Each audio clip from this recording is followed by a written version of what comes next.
Pune rash driving प्रकरणातील अल्पवयीन मुलाचा जामीन रद्द, 5 जूनपर्यंत बाल सुधार गृहामध्ये रवानगी, सज्ञान असल्याचा निर्णय पोलीस तपासानंतर घेणार. उजनी धरण पात्रातील तिसऱ्या दिवसाच्या शोधकार्याला थोड्याच वेळात सुरुवात होणार. बेपत्ता झालेल्या 6 पैकी एकाचाही दुसऱ्या दिवशी शोध लागलेला नाही. राज्यभरात भीषण पाणी टंचाई, अनेक ठिकाणी टँकरनं पाणी पुरवठा, पिकं वाचवण्यासाठी शेतकऱ्यांची धडपड, तर नगरमध्ये दूध उत्पादनावरही परिणाम. करवीरचे काँग्रेस आमदार PN पाटील यांचं निधन, बाथरूममध्ये पाय घसरून पडल्यानं डोक्याला मार लागला होता.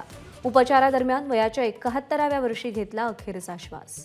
मुंबईतल्या मतदानाच्या दिवशीची उद्धव ठाकरेंची पत्रकार परिषद निवडणूक आयोग तपासणार, मतदान सुरू असताना आयोगावर आरोप केल्याची आशिष शेलार यांची टीका. गजानन कीर्तीकरांच्या भूमिकेनंतर शिवसेनेत नाराजी, कीर्तीकरांवर पक्षांतर्गत कारवाईची शक्यता, शिवसेनेच्या शिस्तभंग कमिटीकडे तक्रार अर्ज दाखल. विराट कोहलीची बंगळुरू IPLच्या स्पर्धेतून बाहेर, एलिमिनेटर मॅचमध्ये राजस्थानकडून RCB पराभूत.